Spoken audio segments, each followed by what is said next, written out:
Yo guys, what is going on? Welcome back to the FIFA Flow Podcast. Welcome to Season 3, Episode 55 of the podcast, guys. Today, we got a banger video, guys. Today, I did mention on my Instagram story that I would be doing the first episode of the best all-time positional series, guys. But today, guys, we're going to transfer Tuesdays. Maybe a new series where every Tuesday we talk about new transfer news. I had to do one today because man, we got a lot of transfer news to talk about today. So let's get right into it, guys. I'm also trying to talk close to the mic because I know last time the mic didn't catch my voice sometimes. So hopefully it doesn't like glitch out this time. But I mean, we'll see. We'll see. Sometimes maybe good, sometimes maybe shit. So let's see. Anyways, guys, let's get into it. I think the next episode we'll do on Thursday, and that's gonna be the first positional video where we talk about the greatest players of all time in specific positions, starting off with attackers this Thursday.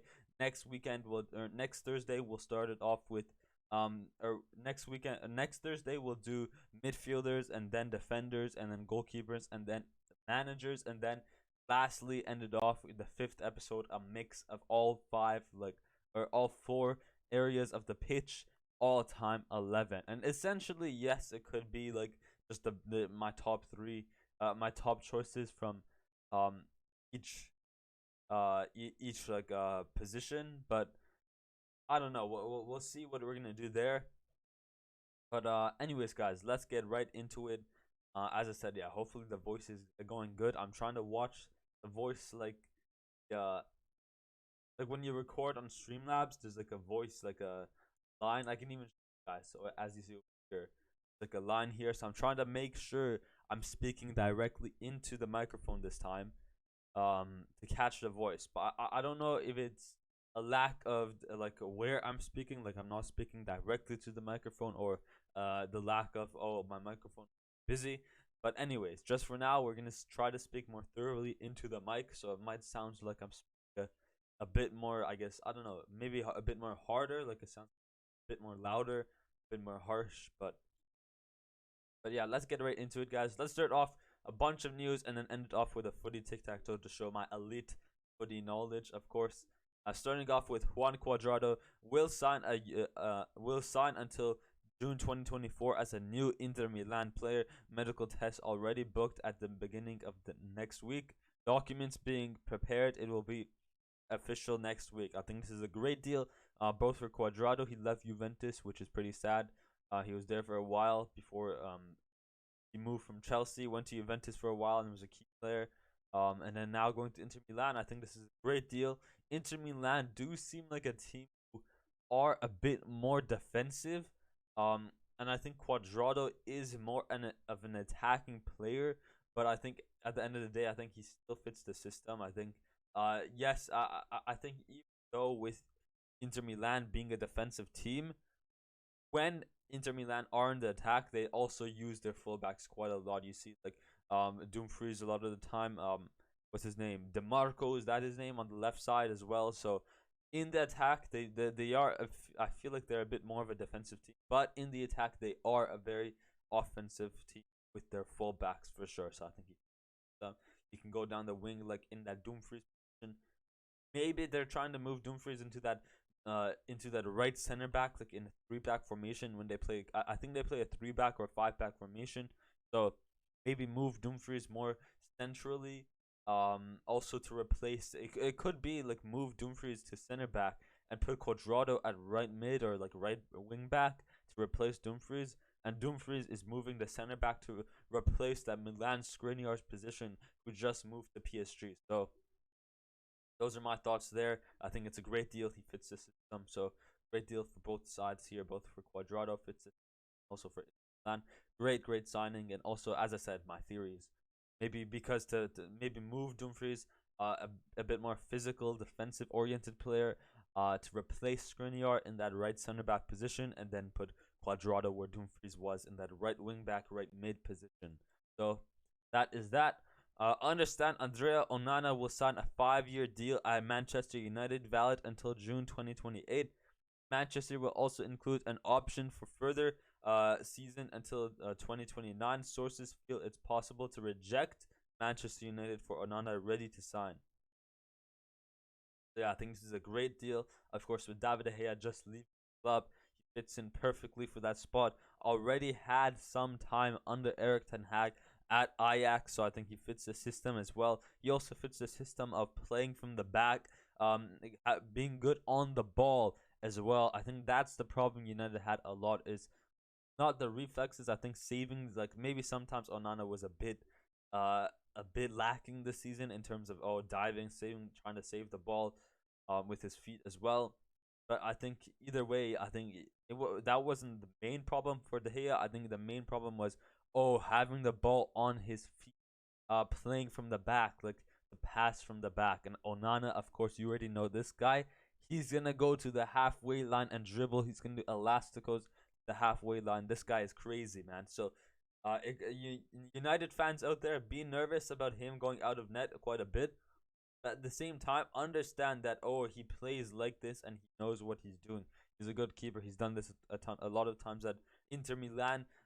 They just made it to the UCL final as well. So you already know he's gonna have some of that mentality or motivation there as well. Like, we are a UCL winning goalkeeper. Let's get back to that to a high rank in the Champions League this season as well with United as well. So he should have that motivation, and also the experience as well from the last season as well. So great deal for both sides here. Both Onana, I think it's a great deal, going to join back with his manager Eric Ten Hag at Manchester United. And also I think he fits the system perfectly for that play, like good goalkeeper, with good reflex saves and stuff, good on the ball with his feet as well. I think it fits this perfectly. So that is that. More news here. Understand Andrea Onana will travel to Manchester United today. Plan confirmed. Understand he will land in England around 7 p.m. UK time. Medical contract signing between Wednesday and Tuesday. Contract until 2028 plus option, plus a 1 year option to extend until 2029. 51 million fee, euro fee plus 4 million in add-ons. So Milan, man, they're making the bank. I think Handanovic will need a replacement in Milan. Yes, they're signing Quadrado, but he's a right back. He's a replacement for Dumfries, who's going to be moving into that right center back position to recover for Milan Skriniar. So I think they will need a new goalkeeper because, man, Handanovic, bro, that guy's a brick, bro. Literally a brick. He's not going to do anything. So I think they will be looking for a new goalkeeper, but yeah, that is that there for Andrea Onana. El Chadil Bichiabu will undergo medical tests in the next hours as a new RB Leipzig player from Paris Saint-Germain. Contract agreed. Permanent move will cost around 15 million euros. We're making the bank on the break center back, bro. This guy is so bad for us. Subbing him on for some reason for Marquinhos at halftime of I don't know what it was. It was halftime of like one of the Champions League. I remember, bro. What are we doing, man? This guy is a brick. Brick, man. This guy is so bad. He doesn't know how to mark a man. He doesn't know, like, it's not always about marking the man, being on the man. It's about marking your area of the pitch. It's about marking your area of the pitch. Like, he doesn't, like, I remember it thoroughly. I think it was either against Lens, RC Lens, which was like a Openda run, or I think it was against Monaco, where you had this Ben Yedder making a great run, diagonal run into the box, and Bichiabu is pushing up. He does not attempt to mark that run made by Ben Yedder. Instead, he tries to push up, apply pressure. Yes, I know you're trying to apply pressure, which is good, but at the same time, like, any second, like, if you don't apply pressure like well enough, if you don't defend don't defend and put pressure enough, like, the player with the ball is gonna see that run made in behind, and then just they're free, they're in behind. So yeah, pretty bad. He's really bad. So I think for him it's a good deal to RB Leipzig, but I mean, as a PSG fan, I'm kind of happy he's gone. No offense, but it's just reality, man. From what I've seen this season, like, man, the brick, bro. Brick. Understand agents of Riyad Mahrez are requested to speak to Manchester City after discussing contract details with Al Hilal. or Al Ahil. Al Ahil. Talks will take place between Mahrez's camp and City. Still waiting for Al Ahil bid. Kyle Walker will also speak to Guardiola about Bayern bid. More news here. Understand Al Ahil submitted first bid for Riyad Mahrez on Monday night. 18 million plus 5 million add-ons on proposal has been rejected by Manchester City. City are asking for 30 million as correct fee to seal the deal.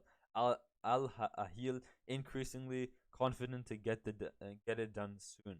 Um, yeah, honestly, man, Mahrez, bro, I think he's a great rotational player in that City team. But at the same time, you gotta understand that City was rather play Bernardo Silva on that right mid side instead, and on top of that, they already have many left-footed players, as well. I think is great. Of course, Erling Haaland is left-footed. Bernardo Silva might be left-footed. I think he's right-footed. Foden, I think he's left-footed. But yeah, like Kyle Walker, he's left-footed as well. They have many left-footed players, so um, yeah, I think it's not gonna be the worst deal. But at the same time, like I don't know, I feel like they could keep him as well because I don't know. Do they have many like? We take a look at Manchester City. I feel like they don't have many attacking like replacement. Let's say if like Bernardo Silva as a right mid there in a three back formation, right mid, let's say right wing type. I don't really have anyone else other than Riyad Mahrez. Maybe it's not the worst idea to keep him. But at the same time, I know Manchester City are going under financial fair play rules, stuff like that. So maybe they do want to get rid of him. But but yeah, I think there's better options for both Mahrez and also for Man City. There's better options for him. Maybe they might need to find a replacement as well, and already have like a young player who's cheaper in mind. Like maybe they sell Mahrez for 30 million, sign a cheap young player for 15 million. Now there you go, 15 million profit. So not quite sure, but I think he's a great player, a great rotational player. Like if Bernardo Silva gets injured, match or like overall, like I think he's a good fit for that City team and like one of the few attacking right-sided left footed players as well. So I think he's there for that Man City. Sure. Understand Chelsea will improve their bids for Moises Caicedo this week as revealed yesterday. It is not about official bids as Chelsea Brighton are discussing directly club to club, but proposal will be improved.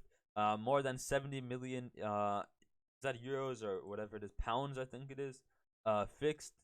Chelsea hopes to get it done this week. Yeah, I think it's a great deal.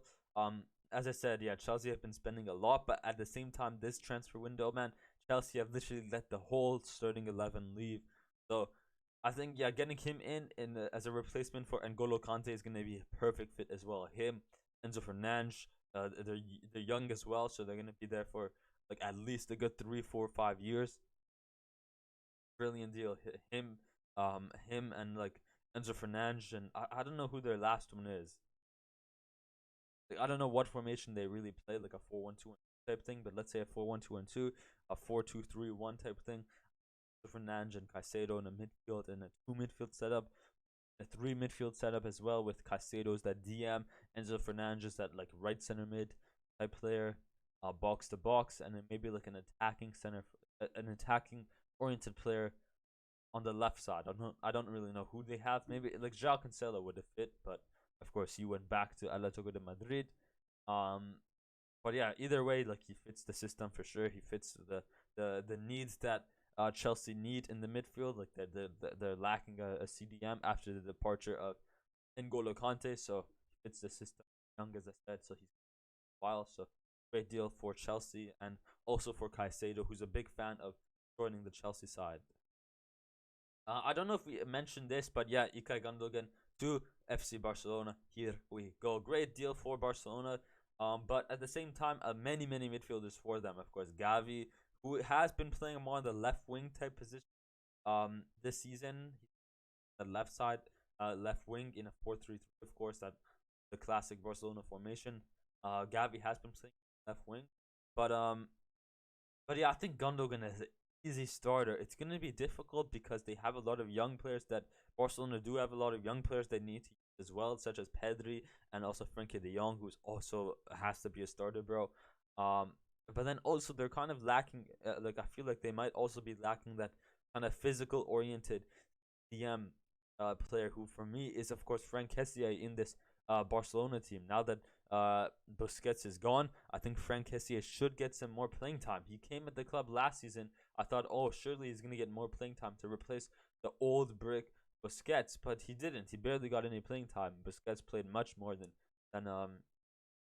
Frank Kessié. So hopefully now with that CDM role open, like Frank Kessié gets more playing time to replace Sergio Busquets. But I feel like at the same time, you're now if Frank Kessié is already taking up one of the three midfield positions, you're gonna have two spots left, which I think one of them has to be Ilkay Gundogan. Just won the Champions League, so he has a lot of that. He has that captain mentality. He has that winning mentality. He has that team player, a big game player. So I think he has to fit in that starting 11. And then you only have one spot left, which is gonna be I think.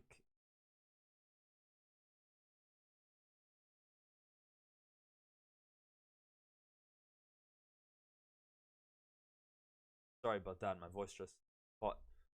But that other left mid in that other center mid position, I think it has to be Frenkie De Jong. So now you're dropping Pedri.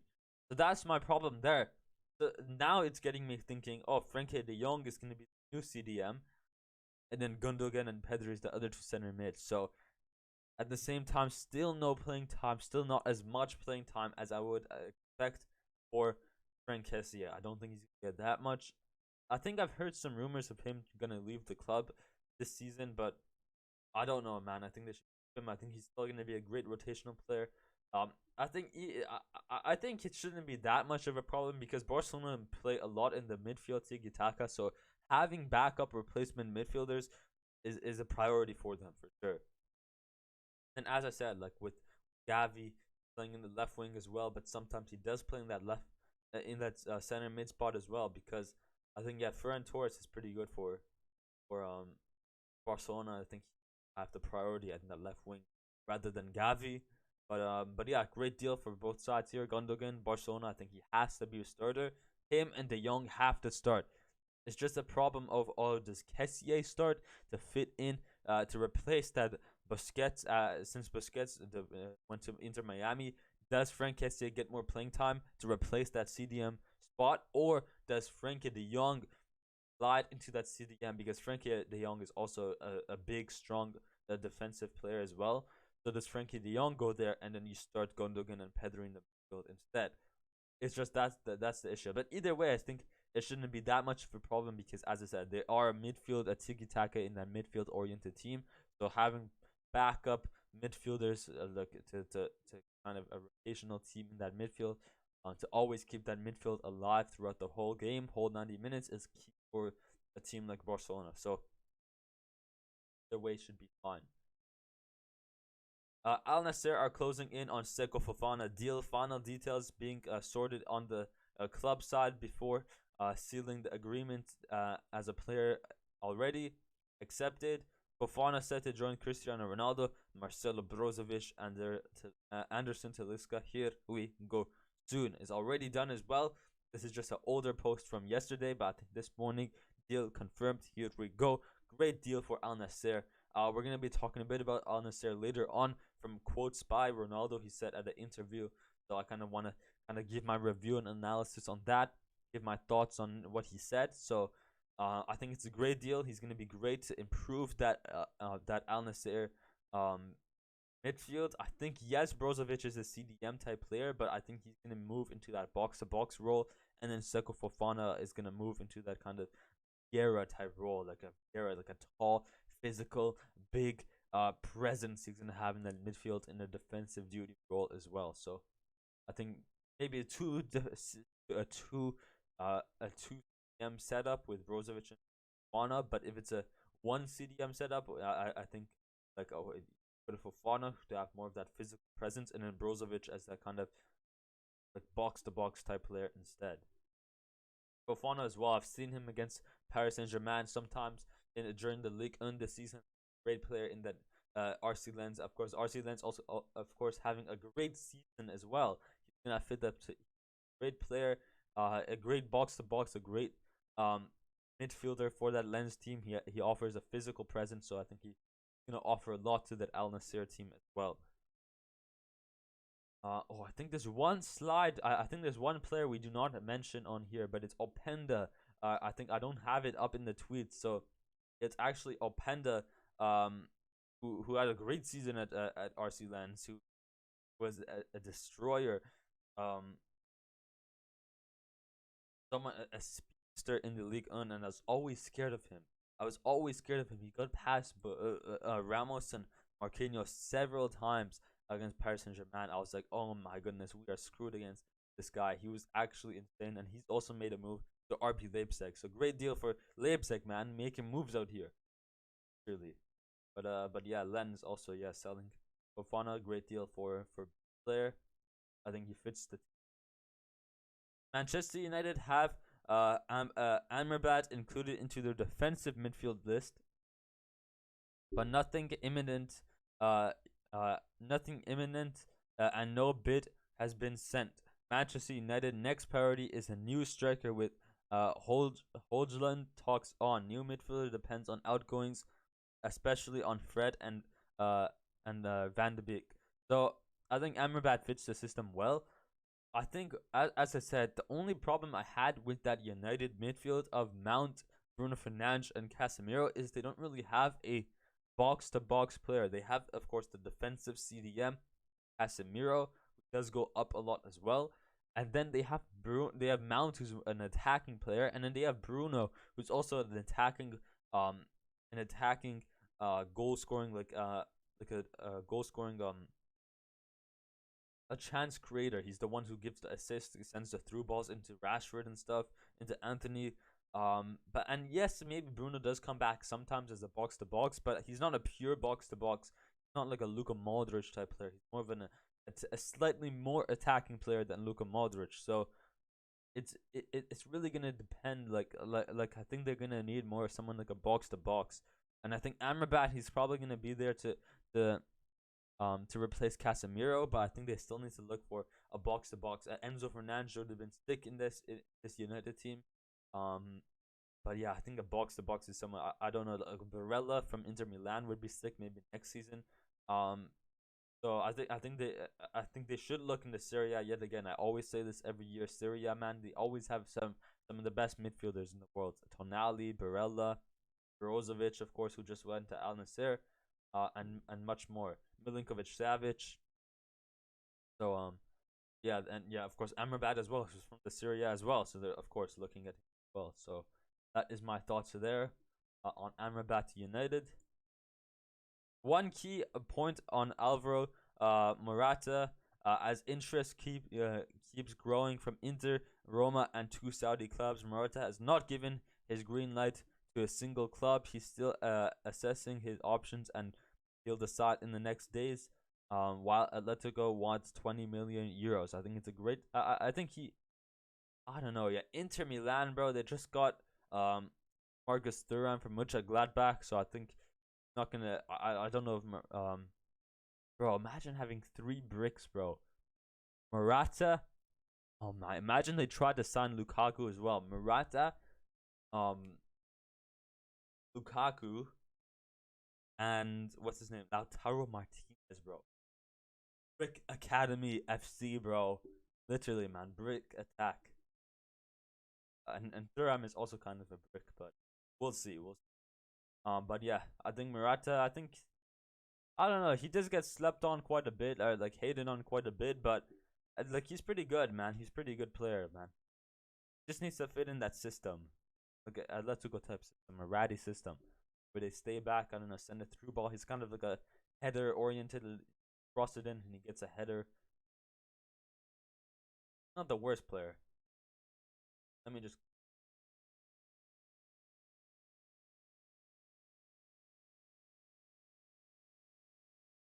Okay, sorry about that. I had to clear my throat. Marcus Rashford has signed a new deal at Manchester United. It's all sealed and delivered. Club statement soon. Verbal agreements reached 1 month ago, as revealed. It's now all signed and completed. Contract valid until June 2028. 5-year deal. Once a red, always a red. United, he fits the system well. Of course, he last season he had a killer season for his from his level as well. He had a great season. Of course, maybe a bit overrated because like people are saying, oh, Mohamed Salah had a pretty bad season, bro. Mohamed Salah was almost, I think, slightly better, had a better stats than Rashford as well. Um, so yeah, I do understand maybe statistically Salah was better. Um, like I understand that, oh, like on the pitch, like I guess effectiveness, the effectiveness, Rashford had more effectiveness because runs he made and stuff. But statistically, Salah had more goal. He had a better like stats in the Prem this season. So yeah, maybe slightly overrated, but I mean at the end of the day, he's a great player, bro. The runs he makes in behind, the way he is on the ball, like he's able to just like, control the ball well. Like he's able to move and let the ball roll with him is just great. The touches he makes, like the small touches he takes, the fakes he does. He does a step over, a quick step over, a feint type thing. Continues. It's a fantastic player. Fantastic player. Rashford, as I said, slightly overrated. Um, just slightly, because Salah had like a very similar season, and they said Salah sucked. That's the reason I say slightly overrated. But I think still a great player. And of course, United legend for sure. Negotiations between Manchester City and RB Leipzig for Josko Gvardiol have not stopped at all. Still on. Understand. Key point is fixed amounts. No problem. On add-ons, Leipzig on 100 million fixed. Gvardiol pushing to join City after personal terms agreed 1 month ago. Already talked about this in I think 2 episodes ago. So yeah, if you want to go see what I said there, make sure to go. But that is that basically. Olympique Marseille and Pierre-Emerick Aubameyang have reached an agreement on 3-year contract until 2026. Aubameyang open to join Olympique Lyon or Olympique Marseille, not Olympique Lyon. That's why Marseille are optimistic, confident to get it done. Negotiations with Chelsea not expected to be completed. Great deal. I think he's a great deal. Fits the system as well. I think he's gonna be a great player, similar to Lacazette, who joined. I think he joined Olympique Lyon this season. And he had a great season, and I think I think we're gonna see a very similar situation with Pierre-Emerick Aubameyang at Marseille. Of course, relinking with. I think they might have played like one season together with Alexis Sanchez. I'm not quite sure. Alexis Sanchez might have been at Inter when Aubameyang was at Arsenal. Might have been at Inter. They might have played like 1 or 2 seasons together. We can even check. I think Aubameyang joined Arsenal in 2016. He had that insane season 2015-16 at Dortmund, and I think 2016 and 2017 joined Arsenal. We take a look at Alexis Sanchez.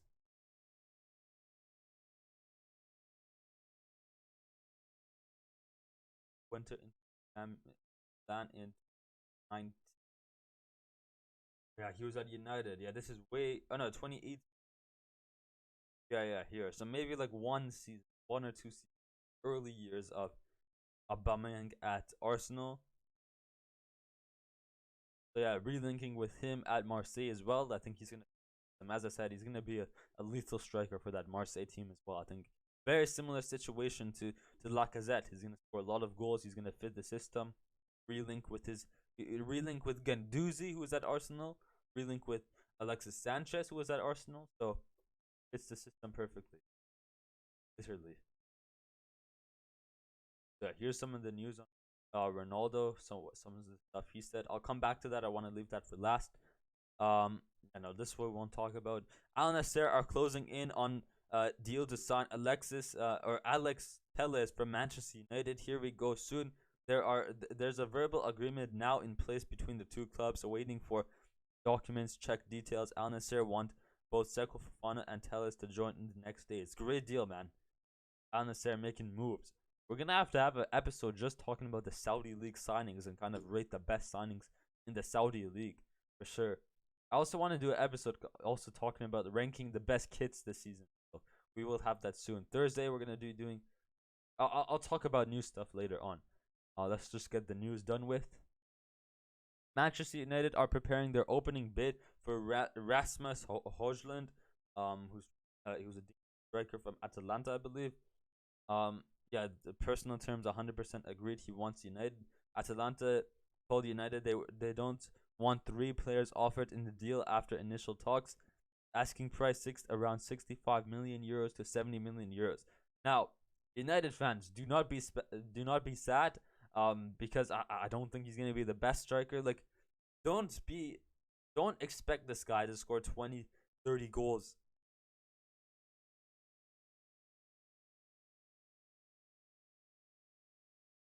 Okay, pardon me. I don't know if it got caught in the voice. Like, I had to sneeze, and then like I tried to hold it in, not sneeze. It was a quick sneeze. So, anyways, yeah, don't expect this guy. United fans, do not expect this guy to score 20 to 30 goals this next season. He's gonna be you have to be patient with him. He's gonna be a project player. He's gonna develop new skills and develop into the United system. He's not gonna score 20 goals. He's not gonna be someone who's here to permanently fix the striker problem that United have. They don't have a really good striker. I don't think they have a striker yet. Because I think Weghorst is gone, so they don't have a striker at all. So, like, they're not gonna have a striker. He's not gonna come this season and score 20 goals. He's not gonna fix their problem in one season. He's gonna be more of a project player. So, United fans might not be happy with him. But I think he's gonna be more of a project player, and if United train him and develop him correctly, he could be a great striker for United for sure. Xavi Simons is already attracted interest from many clubs over a possible loan from Paris Saint-Germain. RB Leipzig are pushing their favorites. It will only happen if PSG let him leave on loan, keeping Mbappe and Neymar. So if Mbappe and Neymar decide to stay at the club, which I think was announced today. So basically, do we have more news here? No, we do not have news. Xavi Simons. But basically, what Fabrizio Romano said is, if one of Neymar or Mbappe decide to stay at the club, or if both of them decide to stay at the club, Xavi Simons will go on a loan deal. But if one of them decides to leave, Xavi Simons will stay at the club.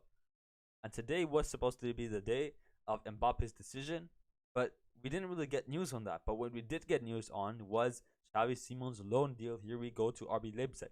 That said, Mbappe is going to be staying at the club for 1 year, at least from what we know. Maybe he has time until the end of the month. But if the decision is not made until July 31st, I think he's going to get the club. Unfortunately, we'll be leaving on a free deal, which is going to cost us a lot.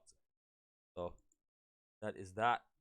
RCD Mallorca have submitted their second bid to Valladolid for Kyle Laren and are pushing heavily to sign the Canadian striker. Pulled second bid above 6 million plus add-ons.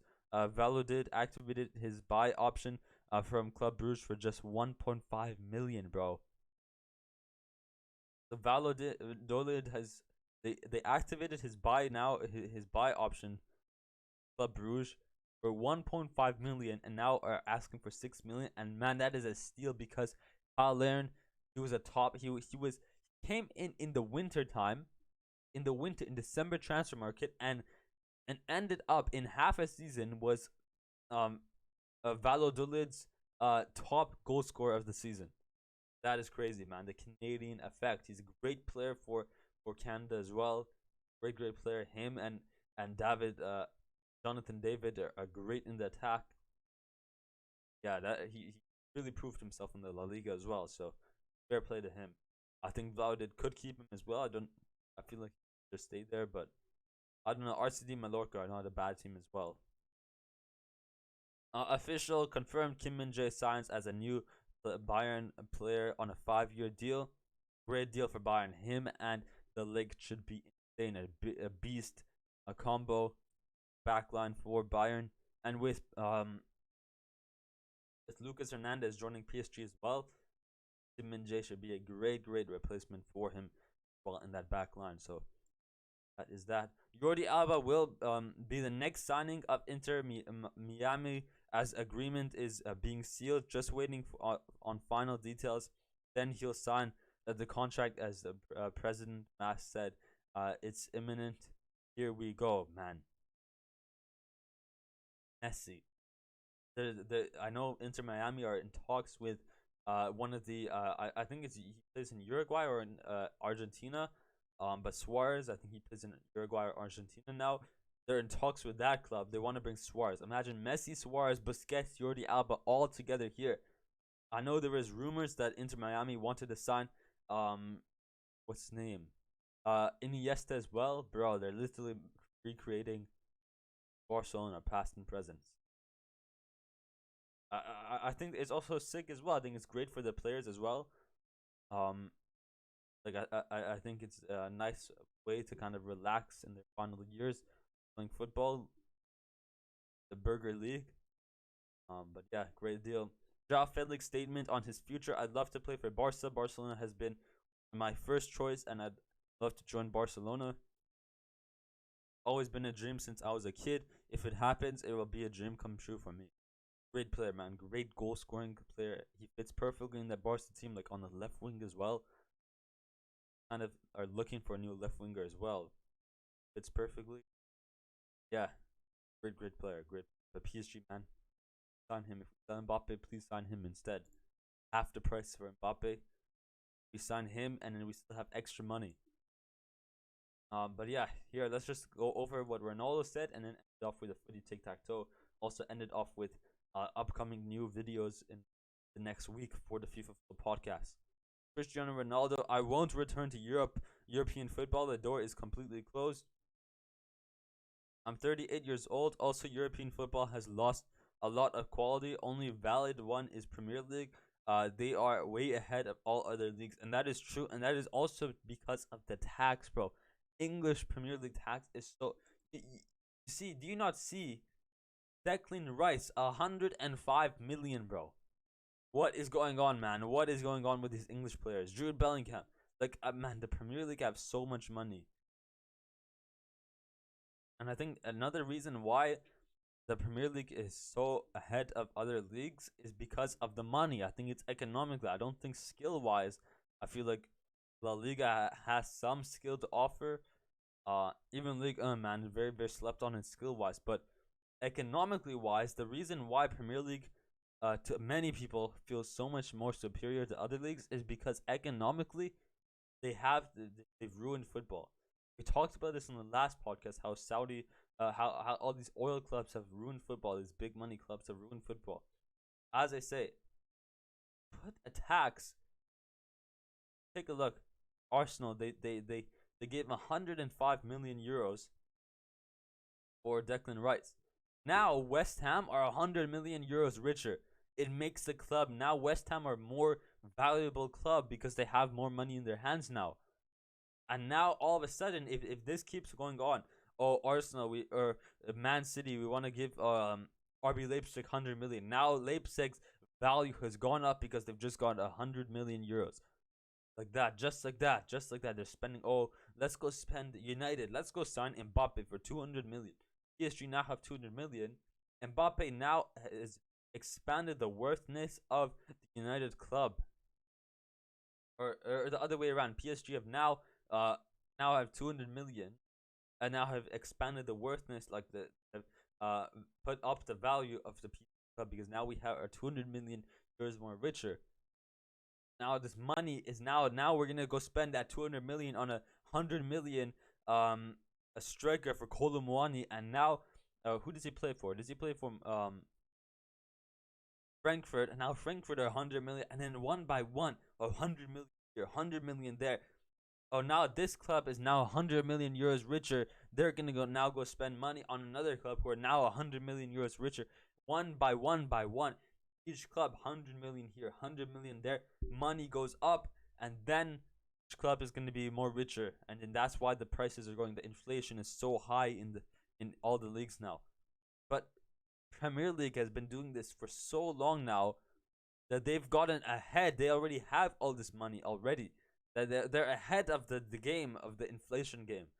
So that's why the Premier League seems a bit. I also agree that, oh, maybe skill wise the Premier League is the best, but like I'm also trying to say that like there's some leagues that also are very underrated, like the Ligue 1, the Serie A, the Bundesliga, and La Liga. They have some really good talent, of course, as well. That's being very slept on. But when it comes to Premier League players, they're 100 million, and then or if Madrid want to sign, let's say, I don't know, if Madrid want to sign a player for from Premier League for 100 million, they pay the Premier League 100 million when the clubs, and now the Premier League are richer now. Now they can get all the biggest players. You get what I mean? That is the problem. Is the Premier League have overpriced their players so high that other league clubs are paying that price, that overpriced player, and now the Premier League have more money. Now they have more money, and now they can go sign players from other leagues for cheaper. So they've kind of like inflated the market from the Premier League. So that is my problem with the money. And also, I do agree with Ronaldo that the Premier League is the only good league.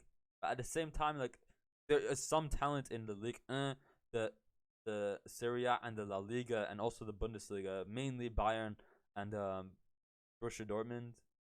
But there is some talent there as well that should be looked out for, who are much more better options than 105 million for Declan Rice.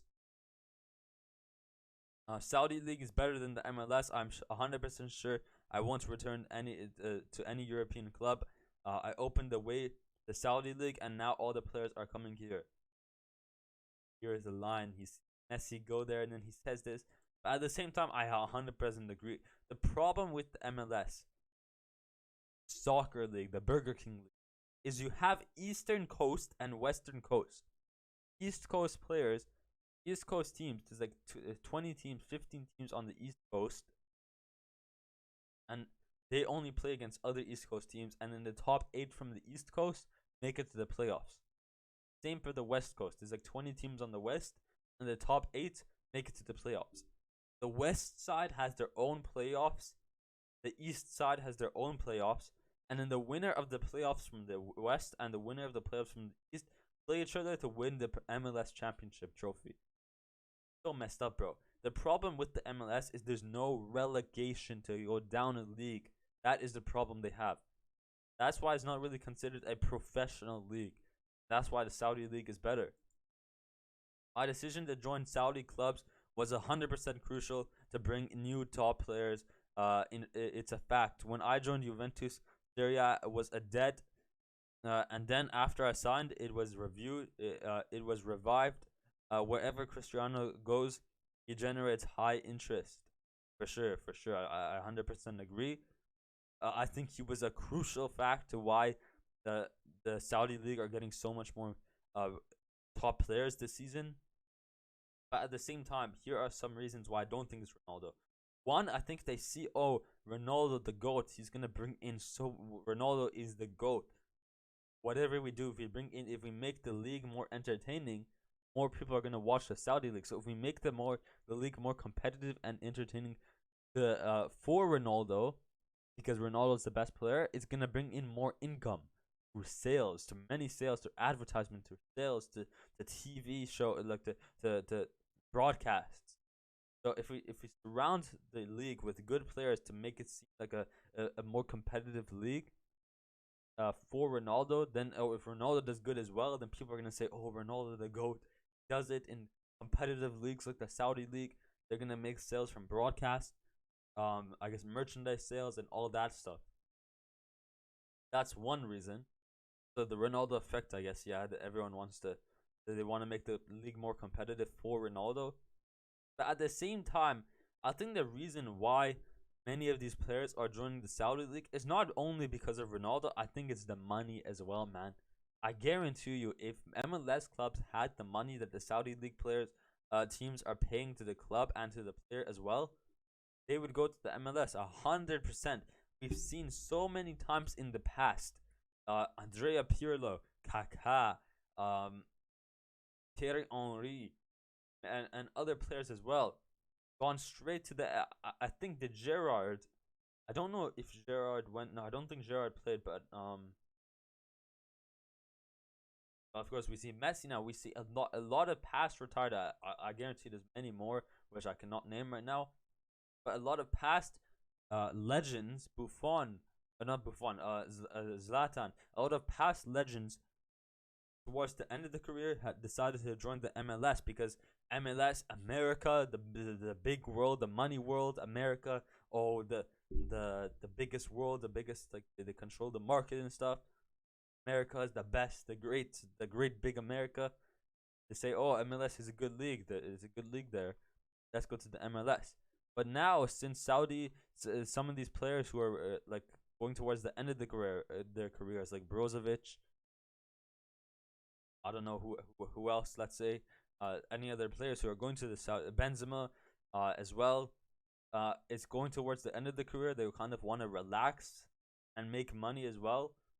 Instead of going to the MLS, which was, you could say, the biggest league, now they're going to the Saudi League because one, they're making money there, much more money there, and two, other players like Ronaldo are going there as well. So they want to kind of go back to Ronaldo, kind of surround Ronaldo in a competitive league. But at the same time, I think it's a lot because of the money as well. I guarantee if the MLS had the money that the Saudi League players teams are paying the players, 100% they're going to the MLS because in the past, the MLS was the big league for, I guess, old retired players like Andrea Pirlo, Thierry Henry, Kaká as well. So that is that. They criticized me for coming to the Saudi League, but what happened now? I opened the way, and now all players are coming here. Yeah, for sure. I think the huge reason is Ronaldo. I think it's money, but at the same time, Ronaldo as well, because the Saudi have decided, oh, Ronaldo's here. Let's make the league more competitive for Ronaldo. Everything for Ronaldo because he's the GOAT. He's the GOAT. The Ronaldo effect. 1 year, more and more top players will come to the Saudi. In a year, Saudi will overtake Turkish league and Dutch league. Players who arrived aren't like what the president of the European Union said. Jota and Ruben Neves are young players. Yeah, 100% as well. Seems like, oh, like it's only for old players who want to go for money, but at the same time, young players like Jota, Ruben Neves, Alex Telles, Fofana. I think Fofana still has the time in him. He's not that old. He's in his late 20s as well. So there's still some young players who are going to the Saudi league because they think it's a top league as well. So it's not only for the money; it's also for the Ronaldo effect, for the competitiveness of the Saudi league as well. But yeah, that is my thoughts there. Let's end it off with a footy tic-tac-toe like usual. Yeah, next episode will be on Thursday. We're gonna be talking about the best, starting off with the first positional series, talking about the best attackers of all time, maybe of our I don't know, man. Yeah, we'll see. We'll see. Like, oh, best left wingers, best strikers, best right wingers, and best center forwards. Set it up into 4 different categories in the attack, kind of like that, and do top 10 of each. We're gonna do that. Yeah, I think that's a good idea then. That's gonna be on Thursday, and then next episode of that will be next Thursday, talking about midfielders, and then the week after defenders. And then I also want to do. I mentioned we're gonna do IRL content. We're gonna do footy tic-tac-toe, like short episodes with featuring weekly guests. I want to do that as well. Footy IRL footy content, FIFA content, FIFA 23 content, and then I also want to do kind of ranking videos as well, ranking the best kits of the next season. That would be pretty cool as well. So yeah, that is that. Anyways, let's end it off with a quick footy tic-tac-toe. Okay, let's go. Liverpool, Paris Saint. Oh, okay. Let's just start off here. Messi. PSG, Juventus, D. Maria. PSG, Liverpool. Oh, what's his name? Gini Wijnaldum. Oh yeah, he fits Liverpool Dutch as well. But if I had to do another Liverpool Dutch, then Van computer Van Dijk there. Liverpool Chelsea. Is it gonna let me do Raheem Sterling? On slow computer man. Does Barcelona Chelsea. Alonso. Juventus Chelsea. We're gonna go with Quadrado. Barcelona Dutch. We're gonna go with De Jong. Juventus Dutch. Who's Juventus Dutch? Oh my, no ways we don't. A Delict. Remaining.